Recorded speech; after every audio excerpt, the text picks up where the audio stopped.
நீங்கள் பார்த்துக் கொண்டிருப்பது உங்கள் விஜய். பார்த்திபனை கேள்வி கேட்டு நிக்க வைக்கிறதுக்கு வேறு சில ஆட்களும் இருக்காங்க. அவங்க கிட்ட நான் சொல்ல போறேன். பெரியவர்கிட்ட இதை சொல்ல போறீங்களா பாட்டியம்மா? சொல்லத்தான் போறேன். நடக்க போறது என்னன்னு நீ வேடிக்கை மட்டும் பாரு. அந்த அம்மாவும் பொண்ணு ஊரை விட்டு ஓட வேண்டியது வரும். அப்ப என் புருஷனோட கதி? உனக்காக பார்த்திபனை கடுமையான தண்டனையில இருந்து விலக்கி வைக்கலாம். வேண்டாம் பாட்டியம்மா, பெரியவர்கிட்ட எதுவும் சொல்ல வேண்டாம். சொல்லாம இருந்தா அது நீ செய்யற பெரிய குற்றமாகும். என் புருஷனை நான் நல்லவரை மாத்தி காட்டுறேன். அதுக்காக நீ ஒண்ணு மாயாஜாலம்லாம் கத்துக்கலையே. நான் இப்ப கோயிலுக்கு போய் தேவி கிட்ட வேண்டிப்பேன், என் புருஷனை நல்லவராக்கி தான்னு. என்னதான் கோயிலுக்கு போய் பிரார்த்தனை பண்ணி சன்னியாசி ஆனாலும் பார்த்திபனோட குணம் மாறும்னு நீ நினைக்காத. அரண்மனையில இவ்வளவு நாள் இருந்தும் மரியாதை தெரியலையே, என்ன பிரயோஜனம்? ஏன்னா முதல் முறையா நானும் என் பொண்ணும் இந்த அரண்மனைக்கு வந்திருக்கோம். குடிக்க ஏதாவது குடுக்கணுமேங்கிற மரியாதை கூட தெரியலையே. நல்லவங்க வந்தா அவங்களுக்கு எப்படி மரியாதை செய்யணும்னு எங்களுக்கு நல்லா தெரியும். அப்போ நல்லவங்கன்னா கொம்பு முளைச்சிருக்குமா? கொம்பு வாழெல்லாம் ஒண்ணு முளைக்காது, பார்த்தாலே நல்லவங்க தானு தெரியும். ஏய் கிழவி, வாய்க்கு வந்ததை பேசுன நடக்கிறத வேற. இங்க பாரு, சின்ன மகாராஜா உத்தரவு போட்டிருக்காரு. அவரும் என் பொண்ணு குடிக்க வேண்டிய பாலை நீயே உன் கையால காய்ச்சி எடுத்துட்டு வரணும்னு சொன்னாரு. புரிஞ்சுதா?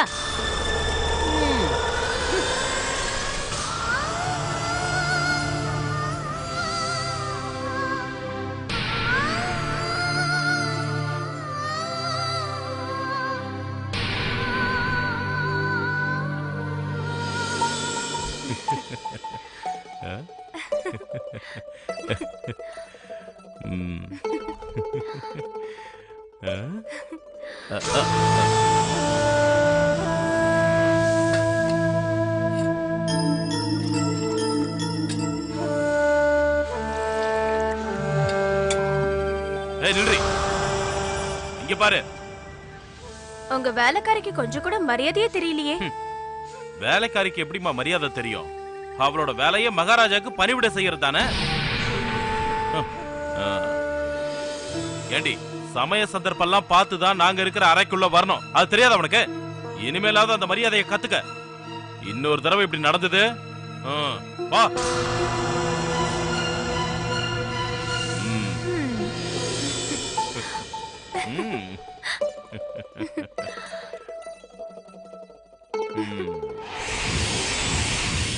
தேவி, யாருக்கு வேணாலும் நான் பணிவிட செய்யறேன், தாசியாவும் ஆகிறேன். எவ்வளவு கஷ்டமான வேலையானாலும் சந்தோஷமா ஏத்துக்கிறேன். ஆனா தன்மானத்தை விட்டு வாழ்ற வாழ்க்கையை மட்டும் நீங்க எனக்கு கொடுக்காம இருந்தா சரி. நான் இந்த பவித்திரமான தாலியை சுமந்துகிட்டு இருக்கேன். ஆனா எங்கிருந்தோ ஒருத்தி வந்து என் புருஷனை சொந்தம் கொண்டாடிட்டு இருக்கா.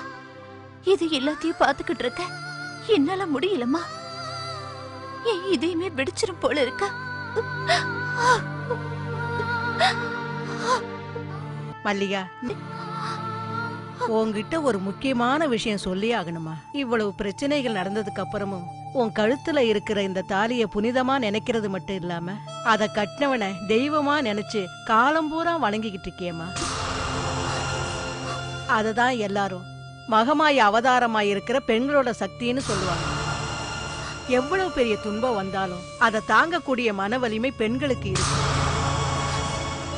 உன் கழுத்துல இருக்க தாலியை பறிச்சிட்டு உன்னை அனாதை ஆக்கிடுவாங்க இப்ப வந்திருக்கிற துரோகிங்க. நீ ஜாக்கிரதையா இருக்கணும். என்னால என்ன பண்ண முடியும் பாட்டியம்மா? உன்னால எதுக்க முடியும்னு நினைக்கிறியா? நிச்சயமா முடியாது. அம்மாவும் பொண்ணு எது செஞ்சாலும் அது பார்த்திபனுக்கு சந்தோஷமா தான் இருக்கும். அப்படி நடந்தா நிச்சயமா நான் உயிரோட இருக்க மாட்டேன். நீ அந்த மாதிரி முடிவெடுத்தா அவங்க வந்த வேலை சுலபமா முடிஞ்சிடும். நீ எப்பவும் கோயிலுக்கு போறவ தானே, தினமும் தவறாம சுமங்கலி பூஜை செய்யணும். கோயில்ல இருக்கிற மேல் சாந்தியை பார்த்து சொன்னா போதும், பூஜைக்கு வேண்டிய எல்லா ஏற்பாட்டையும் செஞ்சு கொடுத்துருவாரு. அப்படியே செய்றேன். நீ பண்ண பூஜையால மனசு குளிந்து போன தேவி உன் கழுத்துல இருக்க தாலிக்கு பராசக்தியா எப்பவும் துணை இருப்பா. உன் தாலிய பறிக்க நினைக்கிற துஷ்ட சக்திகள் யாரா இருந்தாலும் சரியான தண்டனையை கொடுப்பா.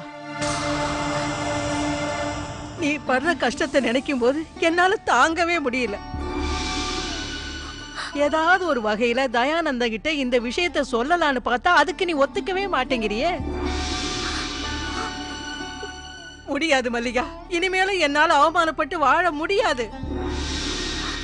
தன்மானம் இல்லாம வாழ்ற அம்மாவுக்கும் பொண்ணுக்கும் வேலைக்காரியா இருக்கணுங்கிற அவசியம் எனக்கு இல்ல. நீங்க எதுக்கு இந்த மாதிரி பேசிட்டு இருக்கீங்க? உன்னோட இந்த நிலைமையை பார்க்கும்போது இந்த பாட்டியால தாங்கிக்கவே முடியல. இதனால எந்த பிரயோஜனமும் இல்ல.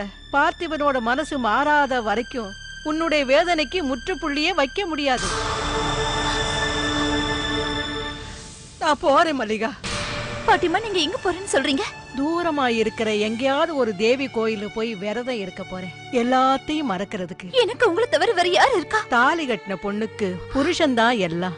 புருஷனை தவிர வேற யாரும் அந்த பொண்ணுகிட்ட பாசம் காட்டுறதுக்கோ அன்பு காட்டுறதுக்கோ உரிமை இல்ல. நீ அனுபவிக்கிற எல்லா கஷ்டத்துக்கும் உன் விதிதான் காரணம். இனிமே அந்த தேவி மகமாயினால மட்டும்தான் உன் கண்ணீரை துடைக்க முடியும்.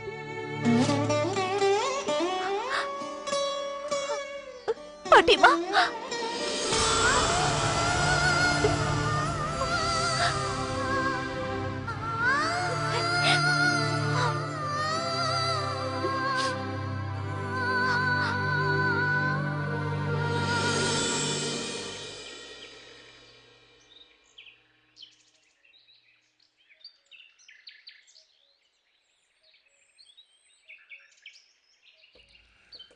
மகாராஜா, நாம இப்ப கோவில் கிட்ட வந்துட்டோம்.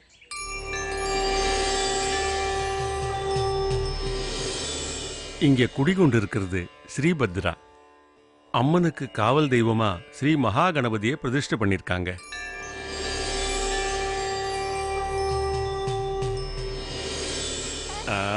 இப்ப நாம கோவிலுக்குள்ள போக போறோம்.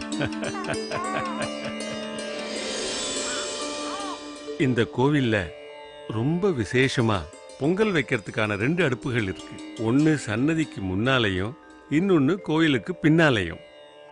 இங்க பொங்கல் வைக்கிறதுக்கான மகத்துவம் என்னன்னு கொஞ்சம் சொல்லுங்க. தன் குழந்தைங்களுக்கு சகல ஐஸ்வர்யங்களும் வரணும்னு வேண்டிக்கிட்டு அம்மாக்கள் அந்த அடுப்புல பொங்கல் வைக்கிறது வழக்கம். நீங்கள் பார்த்துக் கொண்டிருப்பது உங்கள் விஜய். இங்க பொங்கல் வைக்கிறதுக்கான மகத்துவம் என்னன்னு கொஞ்சம் சொல்லுங்க. தன் குழந்தைங்களுக்கு சகல ஐஸ்வர்யங்களும் வரணும்னு வேண்டிக்கிட்டு அம்மாக்கள் அந்த அடுப்புல பொங்கல் வைக்கிறது வழக்கம். தேவி ஸ்ரீபத்ரா அதை ஏத்துக்கிட்டு வேண்டிக்கிட்ட மாதிரியே குழந்தைங்களுக்கு எல்லா சௌபாகியங்களும் கொடுப்பா. தாய்மார்களோட பிரார்த்தனையும் மனமும் வந்து வரம் கொடுக்கிற லோகமாயாவான ஸ்ரீபத்ரா இந்த கோயில்ல குடியிருக்கிறதா ஐதீகம், அப்படித்தானே? அதுதான் உண்மை மகாராஜா. எங்க குழந்தைக்காக நானும் ஸ்ரீபத்ரா அம்மன் நடையில பொங்கல் வைக்கணும்னு ஆசைப்படுறேன். இன்னைக்கு பொங்கல் வைக்கிற நேரம் முடிஞ்சு போச்சு மகாராணி. இன்னைக்கு இங்க தங்கிட்டு நாளைக்கு நாம பொங்கல் வச்சுட்டு புறப்படலாம். 1-2 நாள் ஆனாலும் பரவாயில்ல. அம்மனுக்கு பொங்கல் வச்சதுக்கு அப்புறம் தான் அடுத்த பயணத்தை தொடங்கணும். அப்படியே செய்யலாம் மகாராஜா. இந்த சின்ன மகாராணிக்காக தானே இந்த பிரார்த்தனை எல்லாம். வா, நாம போய் குளிச்சுட்டு வந்து தேவியை தரிசனம் பண்ணலாம். அப்படியே சாயங்கால பூஜைக்கான நேரமும் வந்துடும். நாளைக்கு பொழுது விடிஞ்சதும் நாம பக்கத்துல இருக்கிற மலைக்கோவிலுக்கு போகலாம். அங்க ஸ்ரீராமரோட பாதச்சுவடுகள் பதிஞ்ச விசேஷமான ஒரு பாறை இருக்கு. சீதாதேவியை தேடிக்கிட்டு ஸ்ரீராமரும் லக்ஷ்மணனும் சேர்ந்து இந்த வழியா வந்ததாக புராணம் சொல்லுது. அந்த பாதச்சுவடுகளை தொட்டு வணங்கி கும்பிட்டா ஜென்ம ஜென்மத்துக்கும் புண்ணியம் கிடைக்குங்கிற ஒரு நம்பிக்கை. பகவானே ஸ்ரீராமச்சந்திரா. தேவி மகாமாயி, என் கஷ்டத்தை சொல்றதுக்கு உன்னை விட்ட வேற யாரும் இல்ல. ஜமீன்ல நடக்கிற அநியாயத்தை பார்க்க முடியாம பாட்டி அம்மாவும் போயிட்டாங்க. என் மனசுல இருக்க கஷ்டத்தெல்லாம் சொல்றதுக்கு யாருமே இல்ல. என்ன கஷ்டப்படுத்தி பாக்குறதுக்காகவே ஜமீனுக்கு 2 பேர் வந்திருக்காங்க. என்ன அவங்க அங்க வாழ விட மாட்டாங்க போல இருக்க. அவங்க என்ன கஷ்டப்படுத்துறத பார்த்து என் வீட்டுக்காரரும் சந்தோஷப்படுறாரு. இப்படிப்பட்ட ஒரு வாழ்க்கை எனக்கு தேவைதானா? எங்க அப்பா அம்மா மனசு கஷ்டப்படக்கூடாதுங்கிறதுக்காக தான் எல்லாத்தையும் பொறுத்துட்டு இருக்கேன். இது எல்லாத்துக்கும் நீதான் ஒரு விடிவு காலத்தை ஏற்படுத்தி கொடுக்கணும்.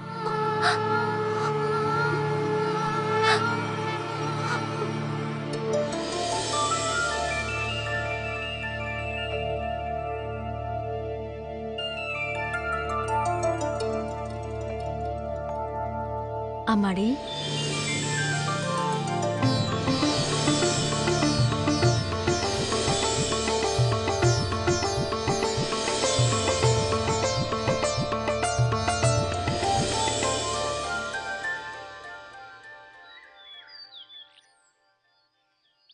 ஏம்மா இவ்ளோ கவலையா இருக்க?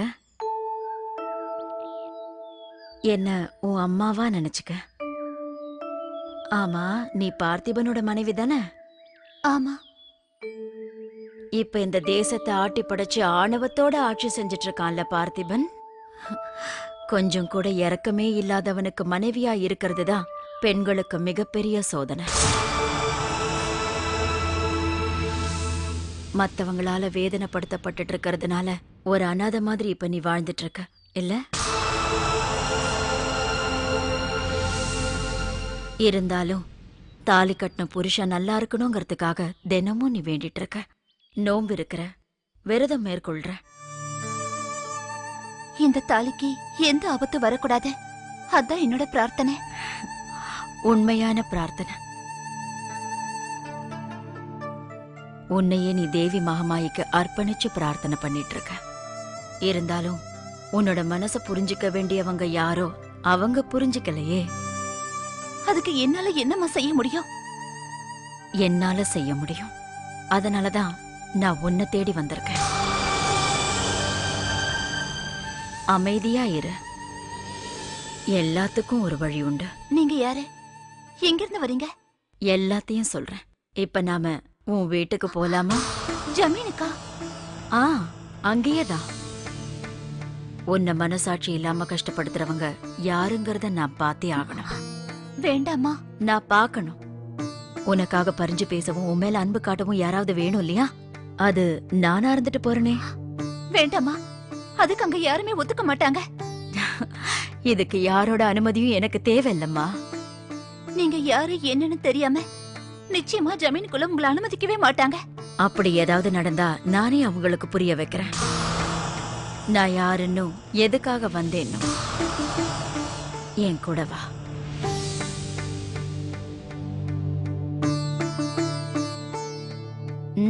வா.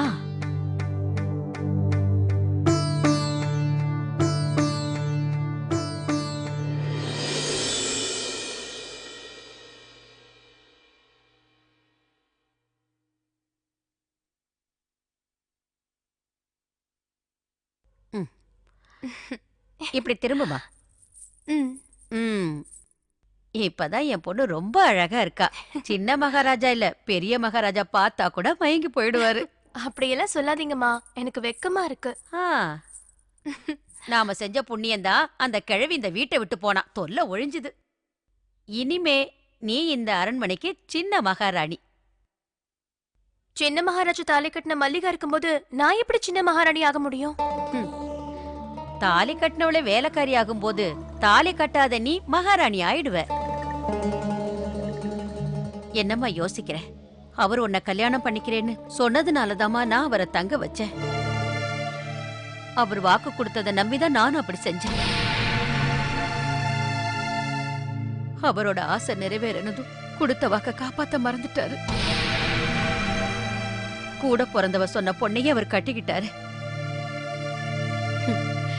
இந்த நாட்டை ஆள்றவங்க இல்லையா, அவங்கள எதிர்க்கிற துணிச்சல் நமக்கு ஏது? இருந்தாலும் இதை இப்படியே விடக்கூடாது. புத்திசாலித்தனமா நடந்து பழி வாங்கணும். அதுக்காகத்தான் நாம 2 பேரும் இங்க வந்திருக்கிறோம். நீ தோத்து போயிடக்கூடாதுமா, நாம ஜெயிக்கணும். நான் முடிவு பண்ணிட்டேன். இன்னையிலிருந்து மல்லிகா வேலைக்காரியா இருக்கணும். யாரும் உதவி பண்ணாத வெறும் ஒரு வேலைக்காரியா இருக்கணும். யாரடி நீ கூட்டிட்டு வந்திருக்க?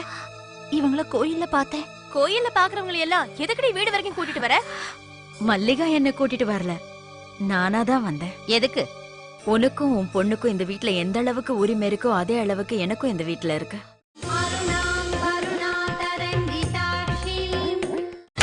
நீங்கள் பார்த்துக் கொண்டிருப்பது உங்கள் விஜய்.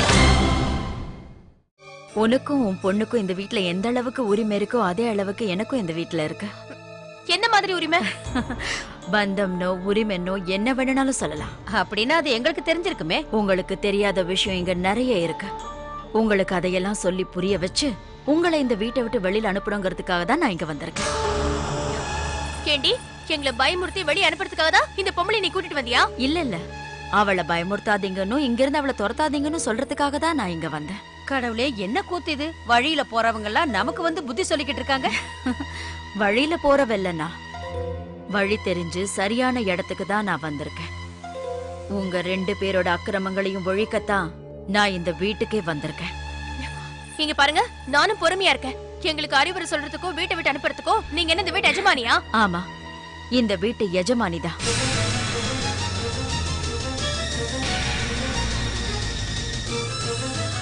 சந்தேகம் வேண்டாம். உங்க அம்மா மாதிரி திடீர்னு வந்தவல்ல நானு. உண்மையிலேயே எஜமானிதான். எல்லாம் ஒன்னால வந்தது. உன்னை என்ன செய்யறோம் பாரு. தொடாதீங்க அவளை. அவளை இங்க ஸ்ரீதேவியா உட்கார வச்சுட்டு தான் தேசத்தை ஆள்றவரும் அவர் மனைவியும் போயிருக்காங்க. இந்த ஸ்ரீதேவி இருக்க வேண்டிய இடத்துல அந்த மூதேவி இருக்க கூடாது. அவளை துரத்தணும். அதுக்குதான் நான் வந்திருக்கேன். வாமா. நில்லுங்க. யார் நீங்க? உங்களுக்கு இங்க என்ன அதிகாரம் இருக்கு? அதிகாரம் இருக்கு. பார்த்திபனுக்கு என்ன தெரியாது. இருந்தாலும் தயானந்தன் சொல்லி கேள்விப்பட்டிருப்பியே, ஒரு சின்னம்மாவை பத்தி. மகேஸ்வரி.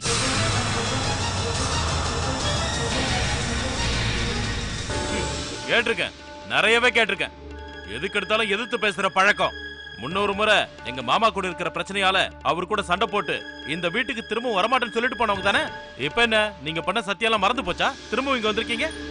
மனசாட்சி இல்லாம ஒரு அப்பாவிய இங்கிருந்து துரத்தி விட்டுருக்க. இந்த தேச மக்களால நேசிக்கப்பட்ட என்னோட அக்காவ. அவங்கள நான் துரத்தணும்னு யார் சொன்னா? அவங்க விருப்பப்பட்டு தானே போனாங்க. விருப்பப்பட்டு போகல, வருத்தப்பட்டு தான் போனாங்க. உன்னோட நடவடிக்கை பிடிக்காததுனால. அதனால மகேஸ்வரி அம்மா என்ன விசாரிச்சு தண்டனை கொடுக்க போறீங்களா? உன்னோட அண்ணன் இல்லங்கிறதுனால என்ன வேணும்னாலும் பண்ணலாம்னு நினைக்கிறியா? நீ செய்யற தவறுகளுக்கு தண்டனை இருக்கு. மகாராஜாவோட சின்னமாங்கிற ஆணவம் வேண்டாம். ஆணவம் இல்ல, பின்ன அக்கறை. சொந்த பந்தங்கள் மேல இருக்கிற அக்கறை. அதனாலதான் வந்த. தேச மக்களுக்கு எந்த தீங்கும் வந்துடக்கூடாதுங்கிறது தான் என்னோட அக்கறை. தயானந்தன் திரும்பி வர வரைக்கும் இங்கேதான் இருப்பேன். இல்ல, இப்ப அரண்மனைக்கு யார் வரணும், யார் தங்கணும்னு முடிவெடுக்கிறது நான் தான். இப்போதைய மகாராஜா பார்த்திபன். அது நான் என் அண்ணனுக்கு செஞ்சு கொடுத்த வாக்கு. தற்காலிகமா இருந்தாலும் தயானந்தன் அப்படி ஒரு பதவியை உனக்கு கொடுத்தது உன் மேல இருக்கிற விசுவாசத்தாலதாங்கிறத மறந்துடாத. அத நீங்க எனக்கு ஞாபகப்படுத்த வேண்டியதில்ல. ஞாபகப்படுத்துவேன். நீ பிறந்ததுல இருந்து இன்னைக்கு வரைக்கும் ஞாபகம் வச்சுக்க வேண்டியது நிறைய இருக்கு. பெரிய மகாராஜாவை தோற்கடிக்கவும் அவமானப்படுத்தவும் உன்னோட தாய்மாமன் கண்டெடுத்த ஆயுதம் தான் நீ. பெரிய மகாராஜாவோட தகாத உறவுல பிறந்தவன் நீன்னு உன் மாமன் நம்ப வச்சிருக்கான். தன்மானமுள்ள மகாராஜா தம் பேருக்கு களங்க வந்ததுனாலதான் தான் நேசிச்ச இந்த நாட்டை விட்டே வெளியேறான். உன் மாமன் சொல்ற பொய் கதைய நம்ப வேண்டான்னு எல்லாரும் உன்கிட்ட கேட்டுக்கிட்டாங்க. அப்போ மத்தவங்களுக்கு எவ்வளவுதான் உதவிகள் செஞ்சாலும் அது போதாதுன்னு நினைக்கிற உன்னி மாயாக்கு ஒரு ஆசை. தனக்கு சகோதரனா ஒரு தம்பி வேணும்னு. அப்படி யாருக்கோ பிறந்த நீ உன்னி மாயாக்கு சகோதரன் ஆயிட்ட. வாய மூடுங்க. இப்பவும் உன்னி மாயா உன் மேல அன்போடவும் பாசத்தோடவும் தான் இருக்காங்கறத மறந்துடாத. அவளோட கண்ணீர் உன்னோட வாழ்க்கைக்கு சாபமாயிடும். நீ பண்ற இந்த அக்கிரமங்களுக்கெல்லாம் முற்றுப்புள்ளி வைக்கிற சாபம் மறந்துடாத.